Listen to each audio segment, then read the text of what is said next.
musango ate ogenda okwetoloola ka prizoni konna abalimu bali kukasango kekamukiwane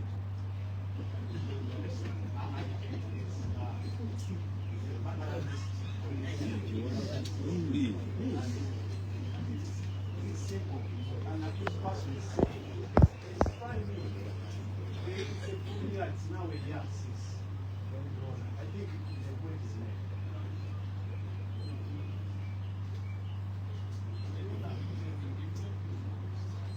You know, I just want what first father is doing. You know, na Puerto Rico. Once again, I'm the chief. That it is a well-established saying in the law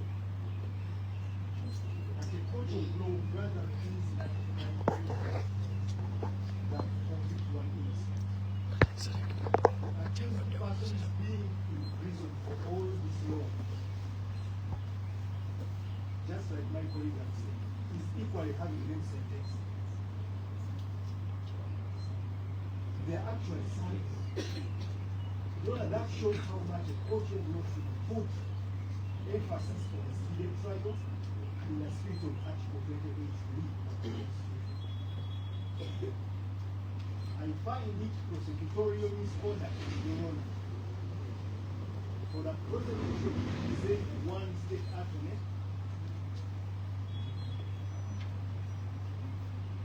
who informs court that the file was owned by the Director of Public Prosecution. He did not substantiate that happening, and today, for the second hearing, they produced a different prosecutor who can not substantiate on what the first prosecutor said. It is not enough for my learned colleague, the prosecutor in court. You see, it is not irregular, but it is not enough for him to simply say that investigations are not complete, and then he sits down. Formerly, we are informed that the file was called by the Director of Public Prosecution. It is very unfair, connoting prosecutorial misconduct for my colleague to say that investigations are incomplete, and he sits down. People are in prison. I therefore pray and implore this honorable court to worship,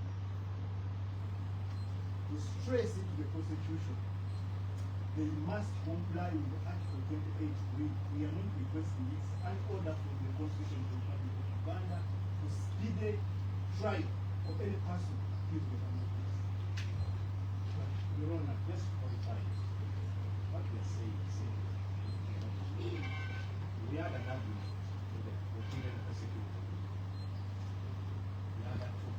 When we come back to court, we shall tell you how far they tried. And so many other things. So it is dishonest, court and class. Well, the statement we are making is just misleading. Let's give an opportunity to the prosecutor. Worship, I'm alive to the end of the question. That's far.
eddoboozi ettono.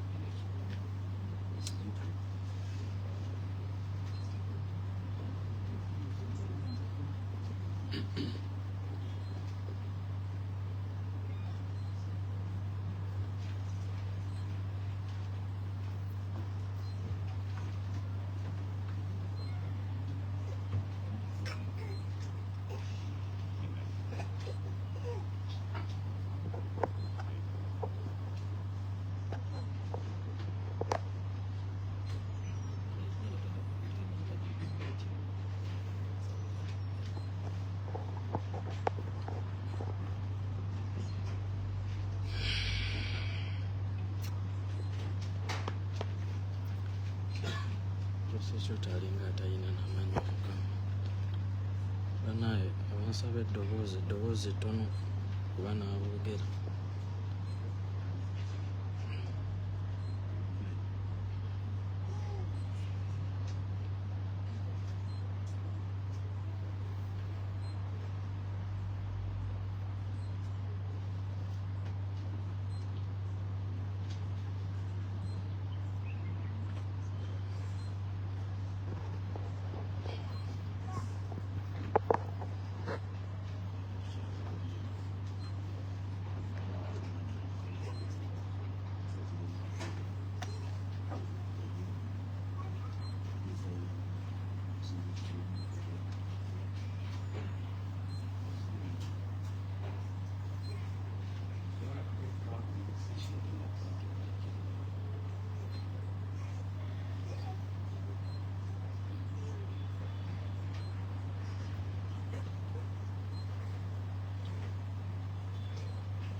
Ekyoto ayogera abalaata.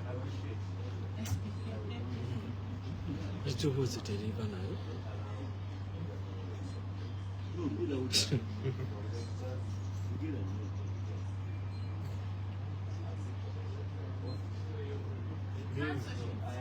State try to be audible. Tetumuwulira na kumuwulira. Wants protection from the court.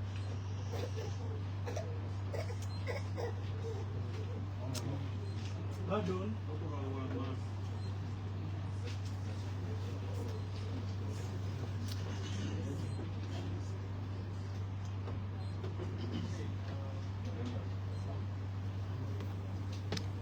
Twetaaga okufuna erinnya lya Kristo.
Yes, nga bagamba nti amaziga g'omusajja gava wala naye Bambi. Omusajja mukulu ACHILEO Kivumbi Atulise Nakaba amaziga. Bambi ndowooza kimusuuseeko kubanga n'emisango gye babakwatira mu butuufu tegiriiyo. omusango bwe babakwata yabagamba mbu baaguzza last year mu mwezi ogwokutaano almost omwaka gubadde guwiseewo ne weebuuza babaddewa. Ate twagenda okuwulira nti munnange omukyalo oli Justin Nammere yavaayo n'agamba nti bannange yadde ndi muna NRM naye abantu bammwe tebalina musango kujjaako abantu ababali mabega w'ekintu ekyo be bantu ababadde nammwe ebbanga ng'ategeeza finito owaaye. Ate twagenza okuwulira nti n'ebbalamu abiinamu omukono. So abaana baffe bakomezebwawo ennaku z'omwezi nga 16 omwezi ogwokuna 2025. Tetumanyi kinaddako naye nga byebyo ebigenda mu maaso. Munnange era nga tuvuddeko ate olutalo lwatamale Mirundi Junior ne Fulufiga bano entalo zaabwe teziggwa. Entalo zaabwe teziggwa, buli kaseera baba beeyogerera ebisongovu. Bavaayo ne babanga abeesonyiye era buli omu n'asonyiwa munne ogenda okulaba ate nga beesabula buto. Biibyo. Lwaki bagwa mu family etali yewammwe? Tujja kwogerako lwakwa tokyalina makulu kati wafuuse kimpemempeme. Oli kiziringu. Oli awo olinga soweji. Omanyi kisoweji. Tokyalina kiddako kukyuma bukyumi. Nakuwaga abagano yakweta mwadda. Singa omanyi Sekasini yakweta mabakuwa amaduuka mukaga ulama akatunda guduwili ne mulyamu embizi. N'ogulamu n'akamotoka. Mumuli awo bakireerese. Emmiya 1M mbusina kisomozo ninnya boda. Emmiya 1M kani imagine.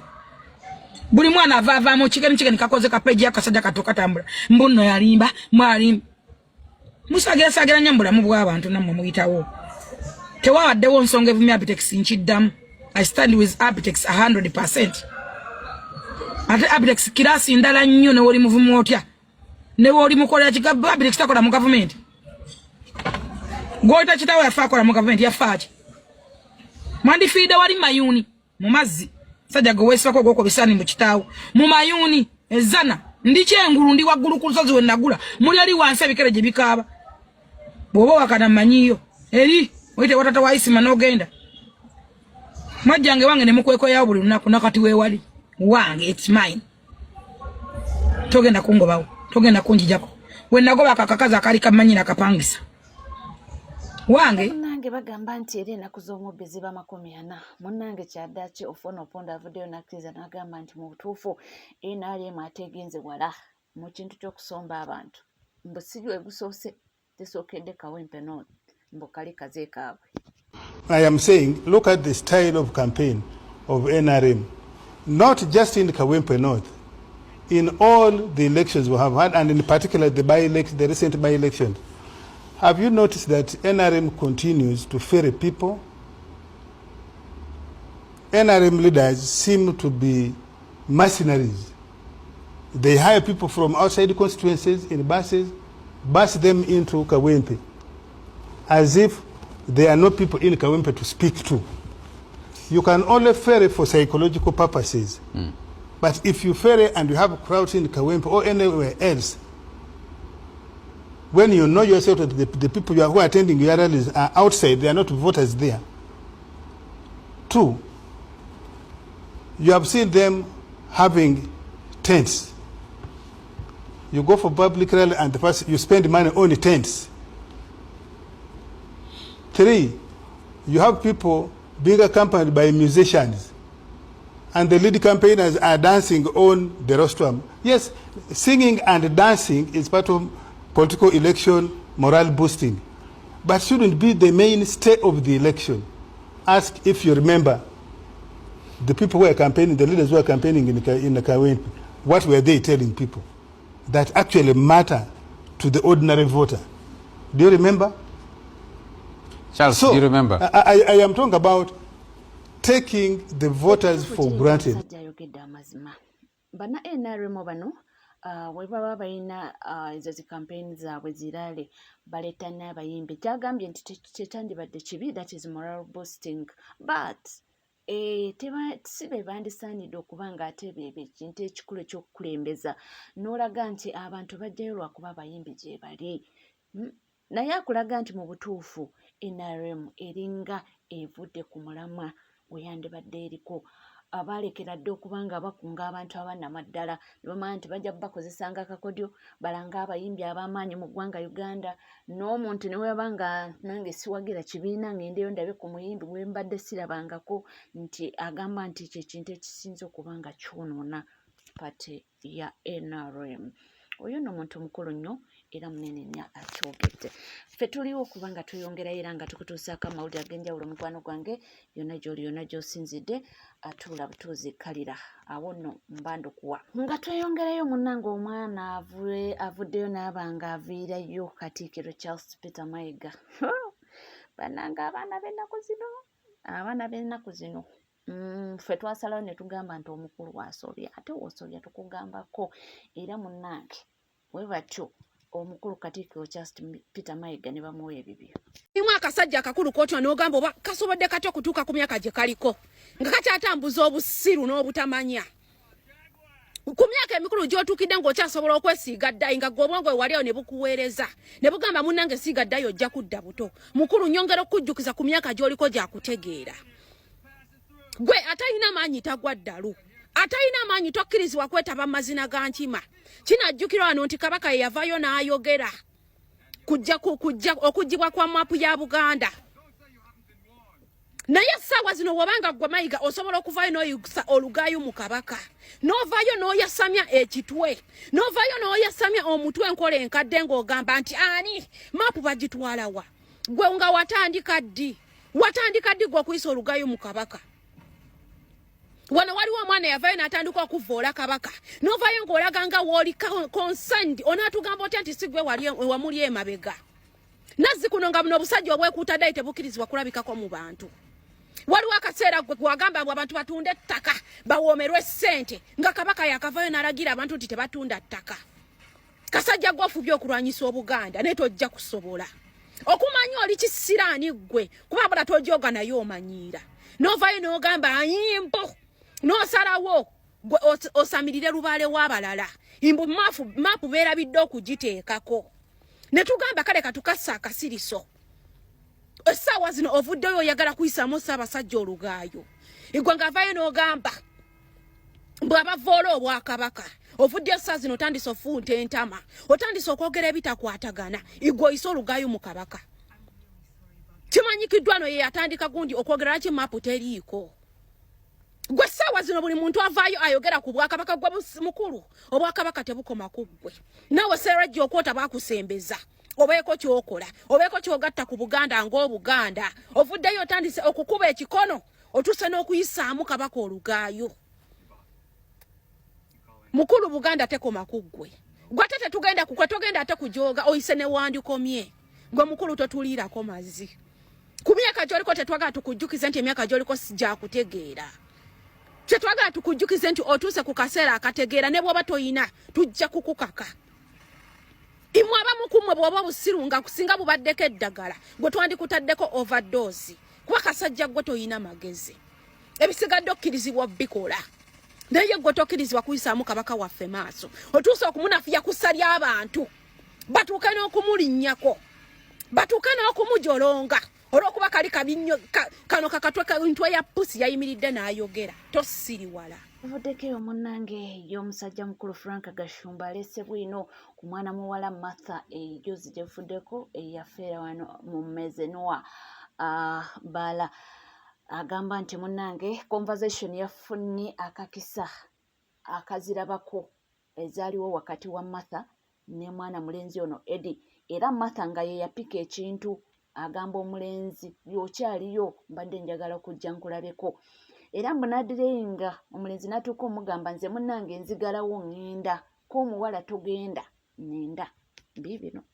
Mwemba nimba Katonda mpe ekibonezo. Conversation eno yali initiated by Martha. Oliawo nzije nkulabeko. Namugamba yes mwendi nengenda. Martha nadireyinga namu omuvuka namugamba nti I'm closing. Bino biriwa biri mu conversation. Yes nza kugamba a friend of mine a top detective ali ku musango guno. Ye yakingambye nefuna n'omukisa okulaba ku conversation za WhatsApp ezo. Ekirala a top friend of mine doctor yakola ku postmortem naye akonfaminga nti obulwadde Martha obwamutta si bupya mbobeera nabo. Babuyita niyo something kirabide nyuma ibirimu oluzungu ate ffe twasomera Villa Maria otegera ndowooza Okay. otegera ndowooza Good. so bonna bwe bali n'ekirungi polisi ya Uganda bw'esalawo ku investigating ekintu ekikola Abatuke bali mukolo bali mukunoonyereza. kye tusooka okugyawo ADC yayita Martha yabuuza Eddie wooli Nzije nkulabeko. ate ekisibyo ono owookubiri muganda we mukubiri ati kubanga Martha baali bamumanyi actually even let me be open baali badeetinga Martha ne Edward. yes okitegeera ndowooza kaakati ono Eddie akubira gundi bannange Martha akola kusinze yasooka gamba basirikale Eddie avuga speed amuvuga bamutwala mu ddwaliro kati ekisibya Eddie today kuvuga ki Martha basically singa Eddie simu ye yali teriko kuolu singa simu ki Police olowooza nakule okunoonyeza okumala. yes Okay. police under the supervision of mukwano gwange magambo tapakuka magambo talyanguzi nti ogenda muwa sente kitegeera era bo bagambye nti scientific evidence yegenda bagayidinga ku buli kintu so bino bagamba mbuno Eddie yayita obuwala nge naye ng'oli ku NCK TV nkugamba kimu nti wabanga tonda subscribinga kekadde subscribinga ringinga that notification bell sharinga likinga ebisigadde butereeva amawulire nja kubanga ngakuwaira nja kubanga ngakutuusaako wona woli wonna wosinzidde sigala naffe tovaawo